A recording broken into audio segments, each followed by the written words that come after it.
Very good. Welcome, everybody that is joining us. I started this just a couple minutes early so that we can let everybody jump in and before we get going tonight. Hope everyone is excited for a packed webinar. A lot of very cool information, as you can see by the title of the webinar, as well as our two businesses that Dentist Advisors partners with here, Method and Dental Intelligence. So I will get into introducing them here shortly. We'll just give it just another minute or so.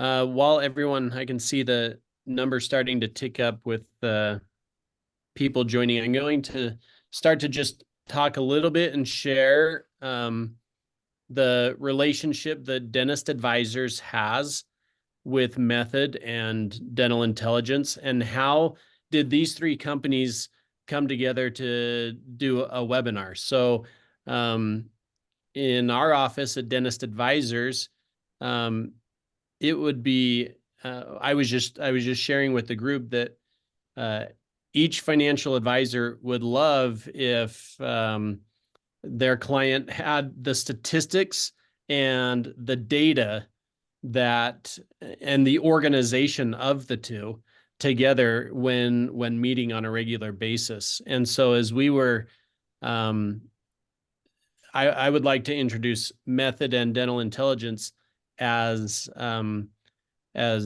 partners in the Dentist Advisors Partner Program. So these two companies we work with, we refer our business to, we recommend them anytime these topics come up. Today's title, Knowing Your Stats and Growing Your Revenue.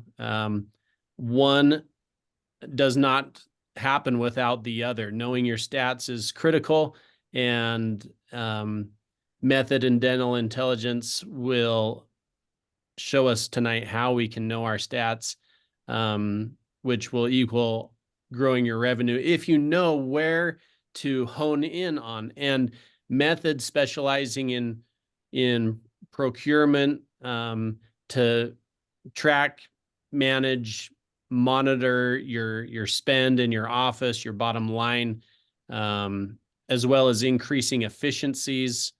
That's what we will be talking about with Method. So, and then once you are utilizing what Method preaches and teaches, then you get into the managing the statistics of it all and having these snapshots of your business. You can say week over week, month over month, year over year with Dental Intelligence. And so excited to put all of these three companies together in kind of the just one power presentation on how you can utilize all of them. So with that being said, let's do some introductions here. On this next slide, my name is Spencer Chipping. I'm the Senior Vice President of Business Development here at Dentist Advisors. I'm your host of tonight's webinar. We're excited to have Alison Farber, VP of Sales of Method, with us. And Alison, wave your hand so we can see which. There's Alison right there. And we got Steve Jensen, VP of Business Development with Dental Intel, with us as well. We're first going to kick off with Alison, and then midway through, we'll turn the time over to Steve in Dental Intel. we know that, and they have their team with them as well. So CJ, raise your hand, and we have Atia on as well. And the purpose is for all of us to share and feed off each other, including all of you joining. So I'll be managing the chat and question and answer box as well throughout, that we will be able to ask questions as we move along. So Allison, let's go to the next slide before I turn it over to you. We always share this disclaimer prior to getting started, that it is fully based on opinions and the experience of our instructors, and from there we will turn the time over to Allison to kick things off. So welcome everybody, and Allison, thanks for kicking us off. Awesome. Thank you, Spencer. So I appreciate that introduction. And yes, my name is Alison Farber. I'm Vice President of Sales for Method, and Method Extended is Method Procurement Technologies. So I get asked a lot, what even is procurement? And essentially what we do with procurement is that we're managing how you spend your money and how you can optimize that for your business. So I'm going to start off today's webinar with everybody's favorite topic, math. Great topic for a Monday night webinar after everybody's closed shop for the day, but stick with me here because it's some pretty cool math, okay? It's a little backwards, but we'll make it work. So you might be hearing a lot from other practices, from folks in the industry like Spencer or other vendors, that there's a big focus right now on practices doing more with less, right? We're talking about same store growth. We're talking about operationalizing everything you can. We're talking about learning to work in the new normal post-pandemic because expenses are just so high and they're getting higher, but we still need to hit production numbers. We still need to hit certain revenue numbers. And that's where things are really exciting for me because we're one of the solutions that are in the market that actually turn in and work on the opposite side of production. When you think about doing more and adding more revenue to your practice, a lot of times you're thinking about patient care, right? How many more procedures can I do? How is it time for me to add an associate doctor? Do I hire a hygienist? Do I add more chairs, more labs, more, right? But as you add more, those eventually run out of steam. You only get so much return for each of those additions in your business. But where we work on procurement is that we're talking about the savings side. So instead of looking at adding and contributing more to increase your bottom line, we're talking about reductions. Where can we save? Where can we save? Where can we save? And by doing that, we're actually able to contribute back to that bottom line. So the math that I want to talk about is this first one, the magic rule. Because whenever you guys are adding through production $1 to your revenue, we all know that taxes comes out of that. We know that hiring your staff comes out of that, maintaining that. We know that paying, keeping the lights on comes out of that. So really every dollar that you earn ends up being about 25 to 33 cents of revenue, right? But when you're talking about savings, that dollar is already in your books. So it's already a full dollar. It's already in there. So if we can save $1, it's the equivalent of earning 3 more. So I'm going to say that again, just because this is where all this math lays in there. Saving $1 equals $3 in production. So our average client, when we look at supply savings, by doing nothing other than having an e-procurement system and letting it do what it's supposed to do, saves a practice about $1,000 a month. So equivalency, that's about $3,000 a month, or most practices is about $40,000 a year, just by opening up the marketplace and letting the software or the procurement solution, if you decide to hire somebody, choose the cheapest prices and all that type of stuff. 40K equivalency. But it gets better because then we're actually taking all of the time that you would have like a dental assistant doing their purchasing, which averages about 4 hours a week. And that costs money doing that, and paying their fee or their salary to do that. So that's about $90 a week in operational efficiency that we're putting back in our pockets, right? So that's $47,000 a year. We put the multiple on that. But with that DA, we're not just having them do nothing. They're reinvesting back in your practice through other operations. So if we put them back chairside and they're assisting 2 patients per doc for 4 hours, that's actually putting back into your practice about $96,000 a year.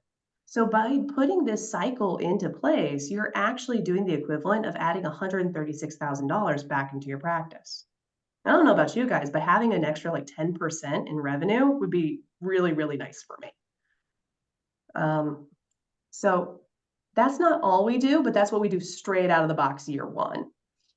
So I want to talk a little bit about cost avoidance. So since we're talking about advisory and specifically fiscal advisory, when we talk about savings, this actually ends up paying dividends over time. Because once we get into the system of doing this, we're looking at making sure that we're combating inflation. We call that price creep. So our items, if you guys have noticed over the past couple of years, the pricing keeps going up and up and up and up and up. And what do you do? What other options do you have besides just saying, well, my supplies are my supplies and I need them, right? And so you just keep paying. And all of a sudden your overhead keeps increasing. Well, by having the right tool in place and by knowing what to look for, you can certainly find alternates in order to combat that and keep that pretty level. On top of that, as you do add extra chairs, practices, other things, you don't have to add extra staffing to manage it. And then also we're tracking your inventory on hand so that you're not overbuying or underbuying to make sure that everything is running smoothly. So that's why what we do is really important. And we want to introduce that into the cycle because we're adding money back in and we're also protecting millions of dollars over a very short period of years from what would also potentially go out of your pocket. So how do we do this, right? If this is something that's new for you, that might be a little bit overwhelming and we don't know where to start. So the nice thing about spend management is that we can do this just when you have the time. You lay something out and then you come back to it when you have more time, you lay something out again. Again, there's limitless returns to what you can save. There's always going to be something that you can do in order to bring money back in. So whenever you're feeling that that fear, that anxiety of not wanting or not getting close enough to your revenue or your earnings, this is a really good place to look and to get people who know how to do it to also take a look too, to say, okay, this is where we can start to make adjustments to bring those pricing down, to free up some cash flow to do what you need to do. So what you need to do is right now, low hanging fruit. We know where we are. So if you come out of this webinar with nothing else, I want you to jot down where to find your numbers for the KPIs we're going to lay out. We're going to set some realistic goals. So if you're operating at a budget that is above 10%, you're not going to get below 5% next month. We're going to watch this over time and we're going to make sure that we're going in the right trends, right? We want to look at the data. We want to make small improvements over time. Once you're operating where you are, you want to make sure that you're actually good there. It's not, I hit my goal and now I'm moving on to something else. And then lastly, we want to make sure that we're always going back and checking at least once a quarter just to make sure everything is where we want it to be and nothing else is kind of going out of the way. All right, so let's talk a little bit about what we need to be paying attention to. So the first one is our budget to collections ratio. So when we talk about budgets to collections, we're talking about your annual collections and how much you're spending. Most of the time, people talk just about supplies when they're setting a budget. Where you want to be, the best practices for most folks is that they say about 5 to 6% of their collections is where they want to set their supply budget. So it should fluctuate monthly based on how many cases you see and what types of procedures you tend to do. We set our customers at 5% because we're an e-procurement tool, so we can optimize that a little bit. Most practices that I see that come from nothing usually float about 7 to 9%, so they're a little high. And that's one of those that gets immediately reduced as soon as they start introducing some of the things that I have noted on the slide.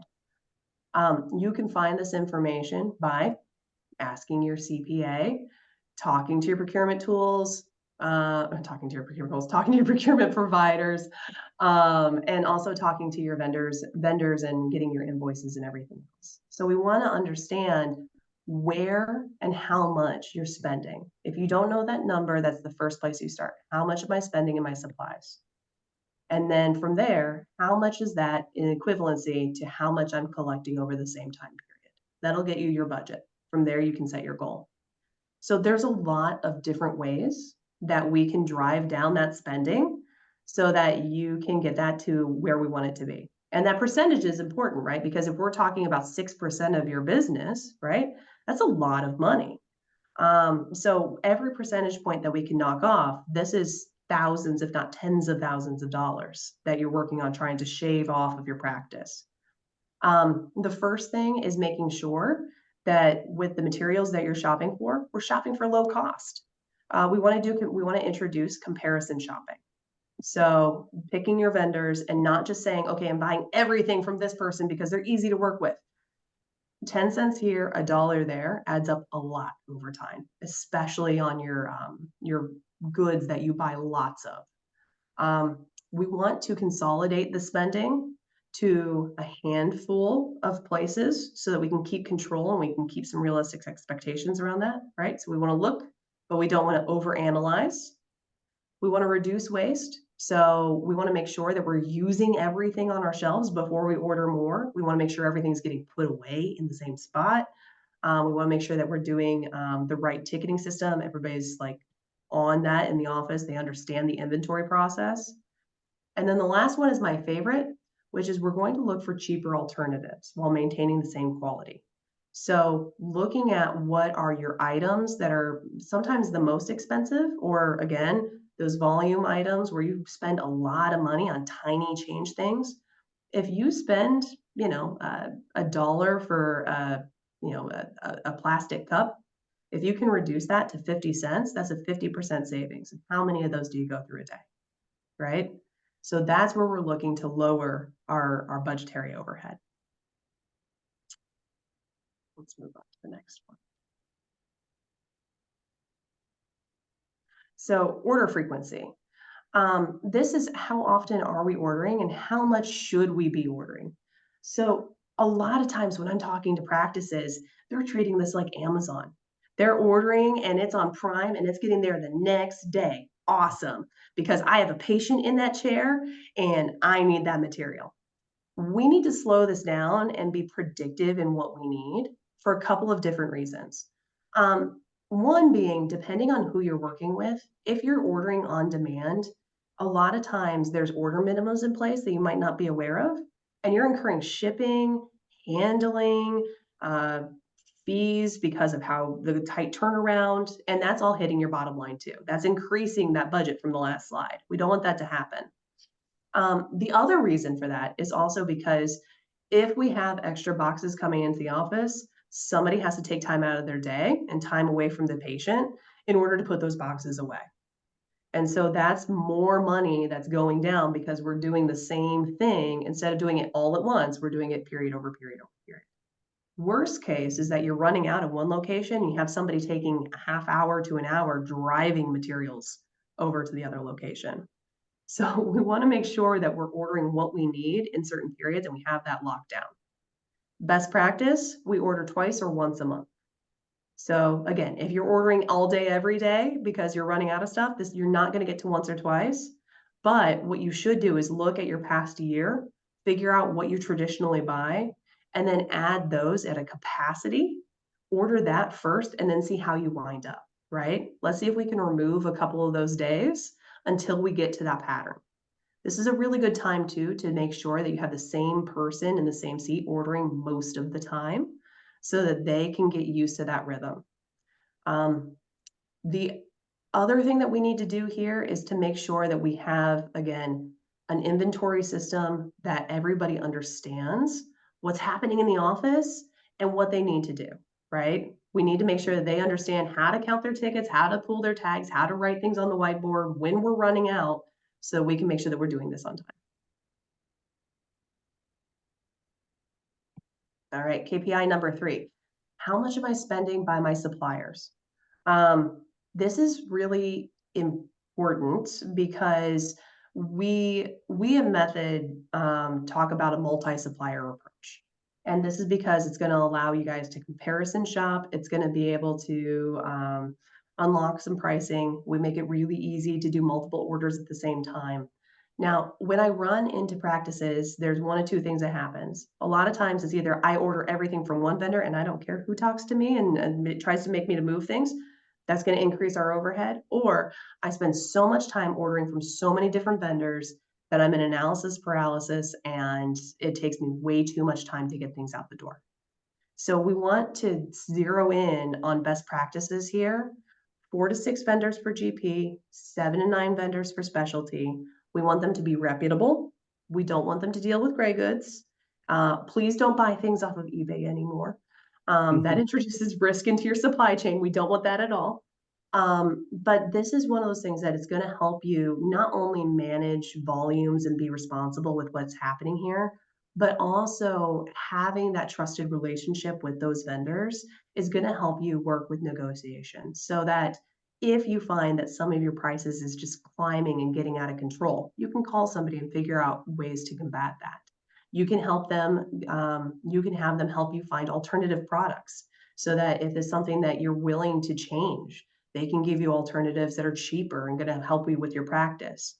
They can give you discounts. And if you're a small group, and you'd be surprised how small groups can usually leverage this, a lot of times you can negotiate pricing with them and get some sort of level set discount across your practices. So there's a lot of different things that you can do with these vendors, but you have to establish a relationship with them and you have to call and open up that communication with them in order for it to work. So a handful of vendors is going to get you exactly what you need. All right, number 4, private label utilization. So private label is a fancy word for saying generics. If you ever at the grocery store and you look at the peanut butter section, I did this yesterday morning.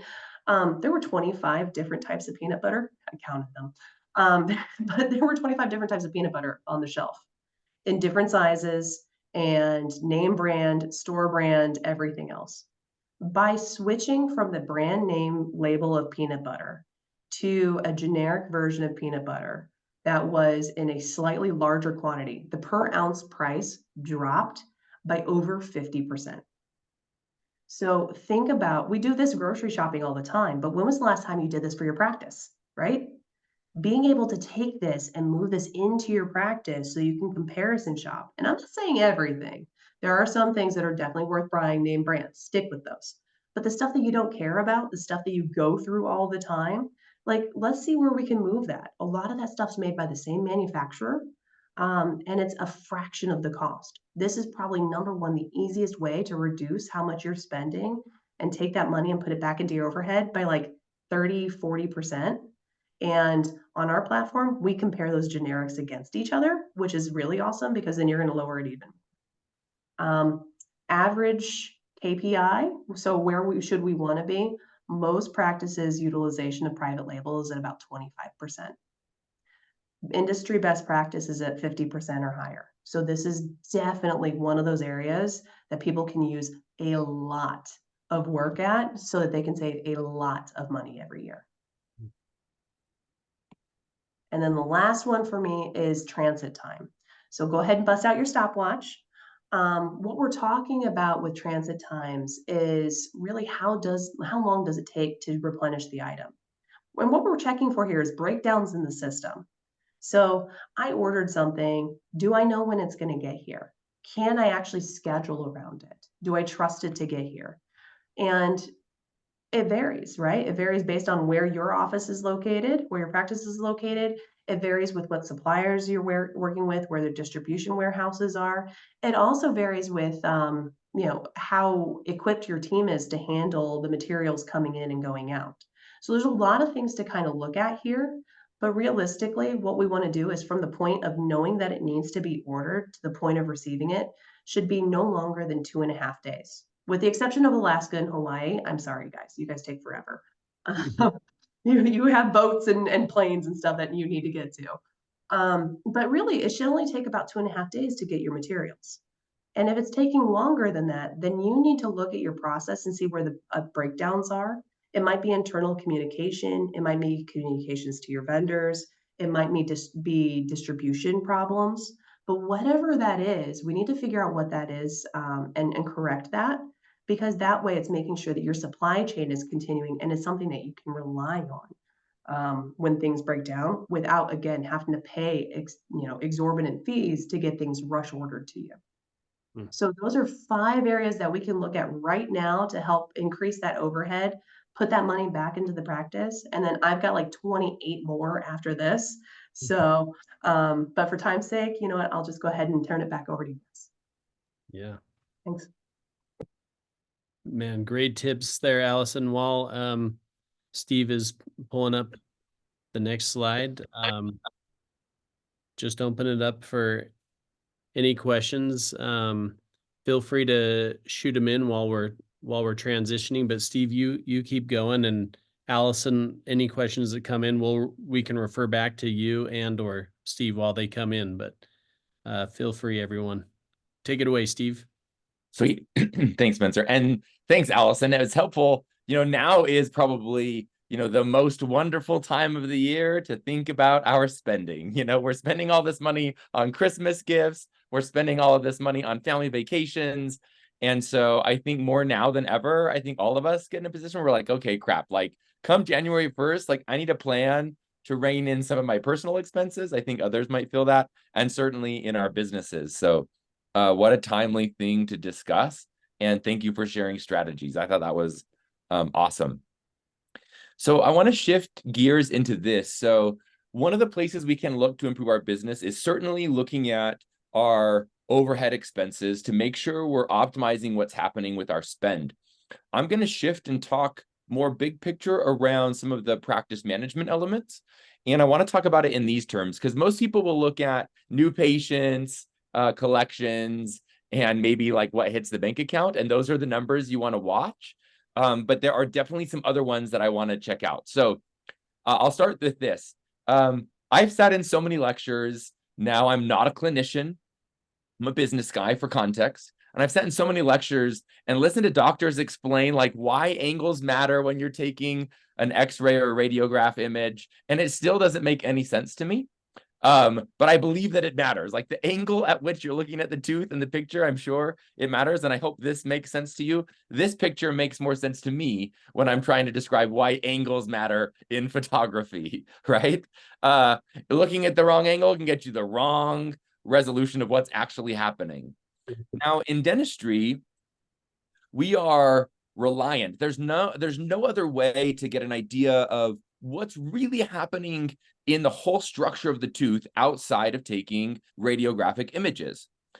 And I want you just to imagine for a minute what it would be like if you tried to rewind into the past, because at some point in dentistry, you didn't have the images in order to diagnose what was going on, right? So in those scenarios, you're like, using a scaler, you're feeling around and you're basically telling the patient like, hey, you feel how it's like sticky there? There's a brown spot. And that means that there's some decay, right? So you're having to look at what's on the surface to try to figure out what's deeper. And as all the clinicians know on this meeting tonight, what's on the surface doesn't necessarily give you the full picture of everything underneath. So as I've been delving into dentistry from a business perspective, so the question is, how can we help practices gain a better picture of what's going on in their business? We have struggled as an industry to put in place tools that basically think of it this way, like an X-ray of your business, like what's really going on with the whole structure of my business from the time a patient decides they want to become a patient all the way through the life cycle of that patient. We want to be able to get an X-ray image of the business and really diagnose where is our business healthy. And then where is our business maybe struggling? Is there some decay because we haven't been brushing in that part of our mouth? We haven't been flossing in that part of our business. And a huge part of that is what Allison said, right? Is our procurement habits and our spending are certainly places where we can find all sorts of, decay, so to speak, I think is the way that I'll phrase that tonight. So one of the cool parts of my job, Dental Intelligence works with just over 10,000 practices. And I'm one of the guys that gets to look at what's happening in the industry. So all of the 10,000 practices put together, and I get to look at performance. One thing I thought folks would find helpful, just to put some words in a graph to some of the pain you might be feeling, cancellations and no-shows have consistently been increasing since 2020. And so there's a change in patient behavior where they're less likely to show up for their appointment. And we've gotten to the point where the average, this actually is going through December 22, but I just finished doing benchmarks for this almost for this last year. I need to let the next couple weeks play out, but it's looking pretty much done. And we're averaging around 15, 16% in cancellations now at the end of 2023. What that means, so they've almost doubled in the last 3 years. What that means is you're having to do more work to keep your chairs full. Now, a positive thing worth noting is that practices, what this graph is showing, the blue line on the top is what you're scheduling, and the orange line is what you're actually completing in terms of appointments in the business. And the gap between them is our cancellations and no-shows. You can see that's kind of getting a little bit bigger. But a positive note is that we're still actually completing more appointments today than we were 3 years ago. So we're being successful at getting people into those chairs in general, but there's still this big problem. I'm gonna jump past that one. So my invitation for today is, let's not be afraid of numbers like we are of radiation. I think it's so funny. Well, let me share this video if it works. We'll see if this made it through in transition or if it's just gonna show this still. Okay, it's not. So I had this little video. It's totally fine. This little video, this doctor, it's from TikTok or Reels. I don't remember where I got it. But this doctor goes and, sets up the x-ray, goes out and pushes the start button, and then he runs all the way to the airport in the video before he pushes like the start to take the x-ray and runs back. Like, wants as much distance as possible between him and the radiation, which sometimes I feel that way when I'm talking with doctors about their business performance. And I want to make sure we eliminate that from our conversation tonight. It's not as scary as people think. Because what gets measured can get managed, and what gets managed can get better. And you'll have far more confidence around projecting your future performance and forecasting what's going to happen in the business if we behave this way. So a couple of ideas that I like sharing with folks that I think get them on the same side of the table with me when it comes to business performance. There's a big difference between 211 and 212, even though it's just one, right? One number.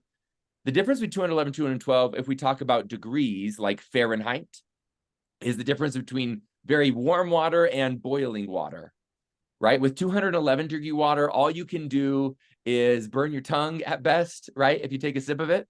But once the water goes to 212, all of a sudden it can power a boat across the ocean. You can create power that charges your iPhone just from 1 degree of difference. So kind of like what Alison was saying, when we think about business changes, sometimes people want to do big grand things. And I have found, just like she shared, that if we can put in place some small, meaningful changes, it will end up having a big impact on the business. And I've got an example here to prove that point, okay? So I want to show you what a difference makes between being someone, so I look at benchmarks of industry performance, and I want to show you just how big of a difference the outcomes are for someone who averages all the averages and someone who does all the top 10% performance numbers in a practice, okay? So an average practice is going to get 100 patients that call them, and they're going to get 68% of those phone calls they're going to get to. And a huge reason for that, by the way, some people always call me out on this, is because this includes after hours times. People call you when you're not there and you don't answer, right? And they don't always leave a voicemail. So 68% answer rate across the board from all phone calls. Okay, of those 68 phone calls you actually answer, you're going to get 42% of people schedule, right? Some of those people are going to be price shoppers. Some of those people are going to be asking if you take their insurance. Like, there's some barriers here to getting scheduled. So you're going to get 29 scheduled. This is, once again, if you're average, which is like most people, right? Now, here's where it starts to get even like more intense, this difference. The average practice, the average doctor is diagnosing about $832 of work per exam they do, right? So sometimes more, sometimes less, but on average, $832 per exam, which means to those 29 patients, they're presenting about $9,000 worth of treatment. Of that $9,000 that they present, we call this treatment dollar acceptance. You guys like the case acceptance number because you want to see, like, does the patient start the case, which is always really high. It's like 80, 90%.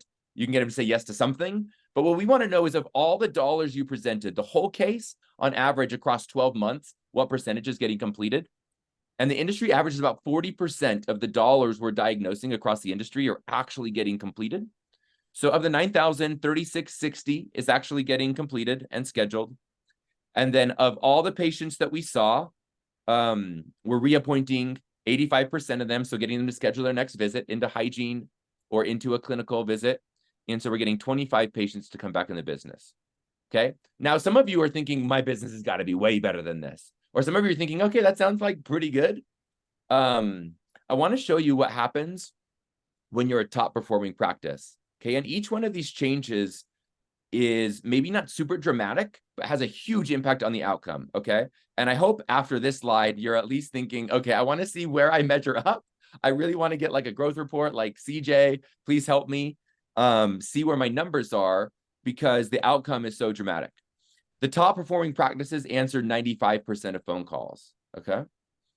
Either they're using a service where they're answering at home, not the funnest thing, it's not a great work-life balance, but they're doing it that way, or they're using a third party to help forward calls after hours to answer those, and they're paying them.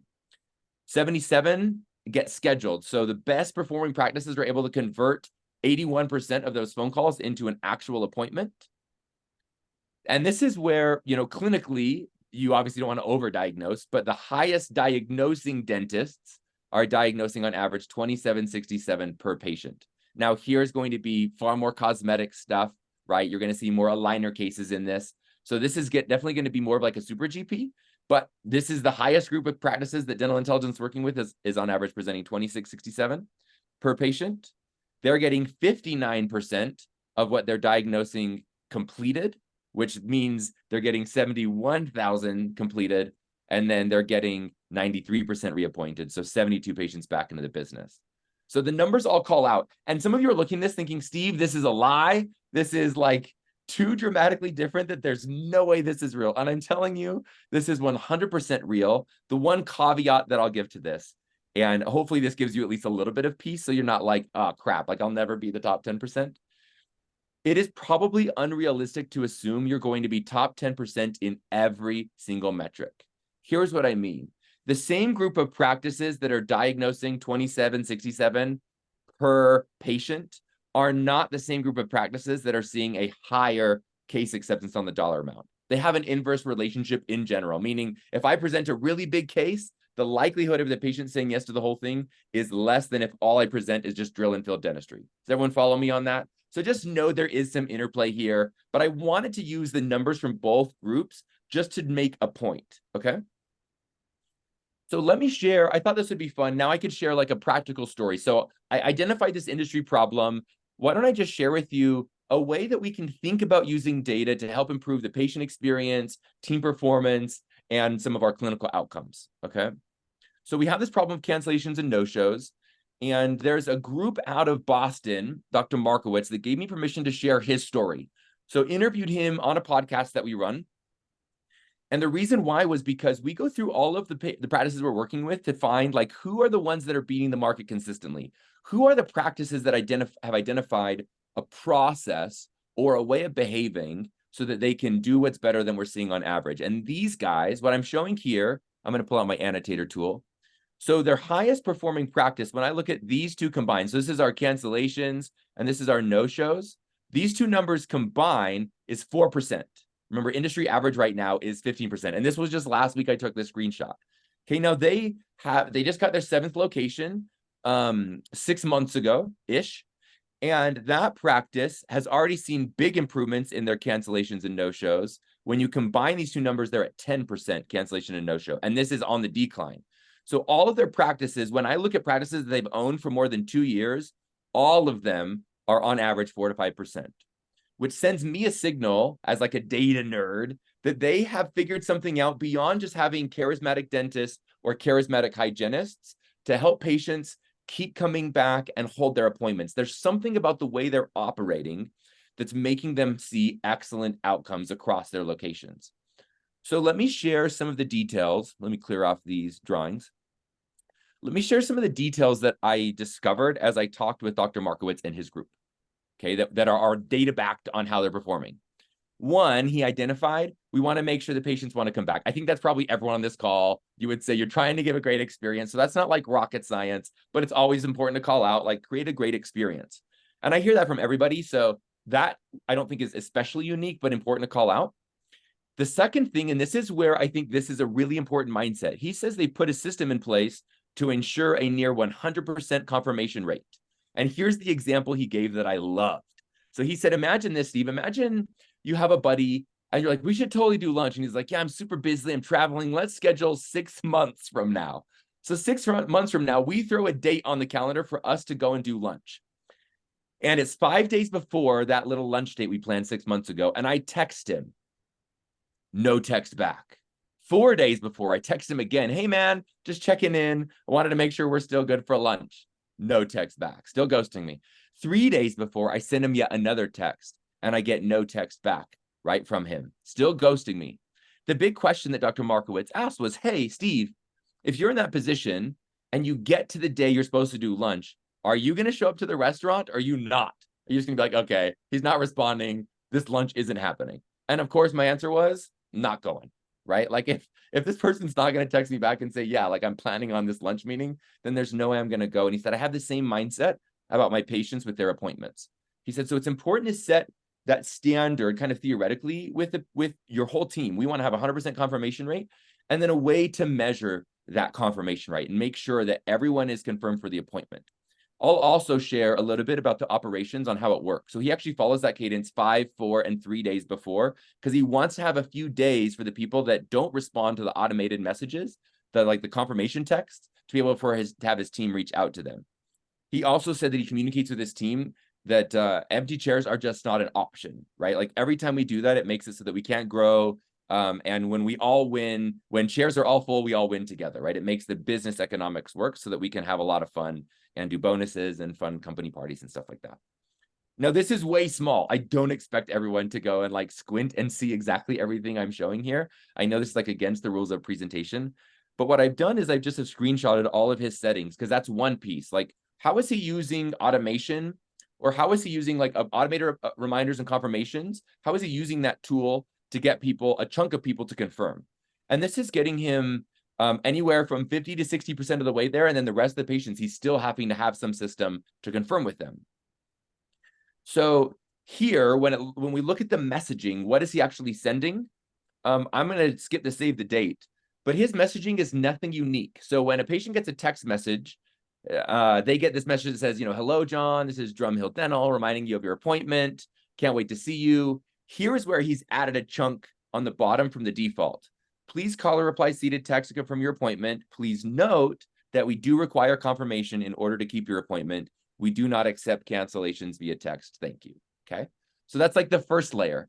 And then the second and third message are when he like ups the ante a little bit on the message. So the third message is the one that I'll highlight, where you see this big dramatic change in the messaging to the patients. And this is where he's getting a really high confirmation rate. And he's ensuring that patients are coming in to reduce cancellations and no-shows. So the third message says, John, to avoid a short notice cancellation fee, just so you guys know, he doesn't charge cancellation fees. He's like, I'm not charged it once because we get people's attention here. So to avoid a short notice cancellation fee, please reply C to confirm your upcoming appointment with Drumhill Dental for Tuesday. And then once again, please note that we do require confirmation in order to keep your appointment. We do not accept cancellations via text. Thank you. So this method that he's put in place is a huge part in driving this phenomenal outcome, just from a simple change in his verbiage. Now, if you want this, you can totally screenshot this really quick before I move on. If you're like, oh, I would love that wording to go throw into my confirmations and reminders, I think that's very helpful. And then the last thing that I'll note is that once this completes, he is using a follow-up tool, and this is something that Dental Intelligence does automatically, but you can also set something up. It just is way more work and hard to think about. He has a system set up so that his team members will automatically, once this automation completes, if someone hasn't confirmed, then Dental Intelligence is scrubbing all the appointments for that day and then creating an alert and a task for the team members that are in charge of confirmations for them to follow up with those team members and make sure that they get confirmed for the day. And he is having a near 100% confirmation rate, and that's what's yielding such a phenomenal experience for the patients and for his metrics, right? Like he's getting 4% cancel and no-show. Now, what that means, if you think about this, if there's 100 patients that Dr. Markowitz is scheduling in his business, the average practice is having 15 of those patients not show up or cancel. Okay. The average value to a visit on the restorative side is around $600. The average value in hygiene is around $200, right? So if it's any combination of those, the average practice is losing out on thousands of dollars of visits for each group of 100, and Dr. Markowitz is only losing out on hundreds. So a simple process change like this can have such a big compounding impact when we look at the volume of patients we're seeing across the year. The one other thing I'll call out that Dr. Markowitz is doing a really good job at, that's helping with his patient retention and his cancellation and no-show rate, is he's doing something called hygiene reappointment. And his average across all practices is 95.7%, which actually puts him in the top 1% of performers in the hygiene department. And similar strategy here. Now, why would I share this story with you guys instead of just like diving into DI? I hope this was like a big value. And I hope you're sitting there thinking, man, I want to implement some of this stuff because I have a cancellation and no-show problem that I would like to solve.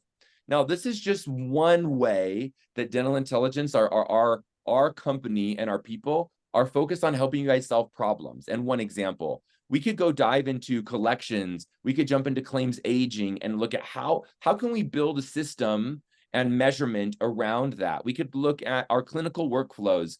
What are we diagnosing? Is there any habits among our doctors? If you've got associates, like, is there an associate that is leaning towards doing, 2 and 3 surface fillings and doesn't really look at the option of a crown very often? We can help you identify diagnostic trends as well. We can even get as deep as looking at when a doctor presents with one hygienist versus a different one, are the patients more likely to say yes to treatment, right? Like, we can get that granular with you guys. But I wanted to give you an example of a great place to start, right? An industry problem that I'm confident that a lot of you guys are experiencing, where I've got some really cool things to share on how we can help solve that problem and put good systems in place. My invitation then with today is one of the things that we'll do at no cost is we will jump in and we'll do what's called a snapshot. Spencer referenced that in the beginning. And it will allow you to actually get a look under the hood, that x-ray of your business. And you can review with CJ from our team who's on the call. And he'll walk through exactly what's going like really well and then where are some opportunities to maybe do some restorations in the business and fix some of the decay problems. So I'll leave it there. If we want to jump into like Q&A, I think that was got me almost to my 20 minutes. So thanks, Spence.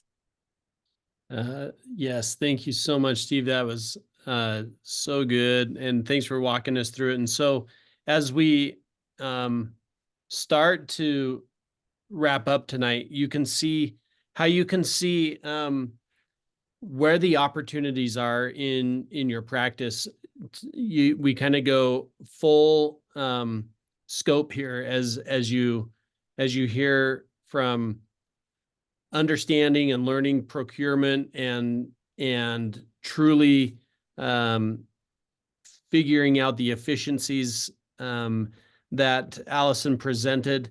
And then by the end of that, you're figuring out how and what you're doing with your patient, and then tracking all the above with Dental Intel and everything that Steve shared. I would just put a plug in also for the snapshot that is available through Dental Intel is extremely helpful on a monthly basis. And the data that Method can share as well by uploading on a monthly basis is so effective. And how we started this meeting out was with respect to a financial advisor sitting down with you on a monthly basis. It's like, hey, these are two businesses that would really help in the analysis of your business, your practice overall. So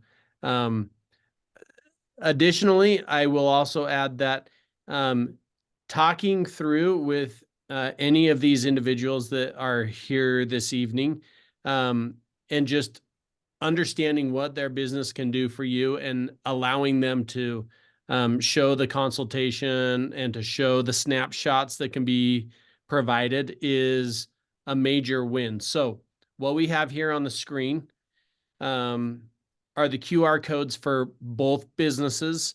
that you can schedule the learning session or the complimentary growth report, and very beneficial. So take advantage of what you see here on the QR codes. In addition to visiting them at dentistadvisors.com, you can see and learn more about both businesses, how they play well together. You can watch some of the introduction videos that we have done on dentistadvisors.com with these groups as well. All right, as we start to wrap up, we again need to make mention that this is based on the opinions and experience of the instructors. And the next slide has the QR code for CE. We'll leave this up here for a second while each of you can also scan that. While you're scanning that, I'll make mention that tomorrow you will receive an email from Dentist Advisors providing additional information on reaching out and touching base with Method and or Dental Intel and how to be in contact with them. We then host this video on our website. We also will place it on each of their microsites on dentistadvisors.com so that you can review it or get in touch with them. So, man, thank you to our partners here at Method. Thank you to our partners here at Dental Intel. Fantastic presentation tonight on ways that we can utilize these businesses inside our practices. And we look forward to hearing a lot more from them. And you guys have done such an awesome job. I'm not seeing any questions in the queue.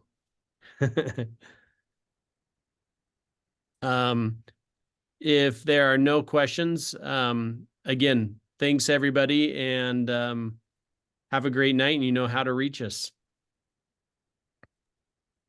Thanks, everyone. Thanks, everyone.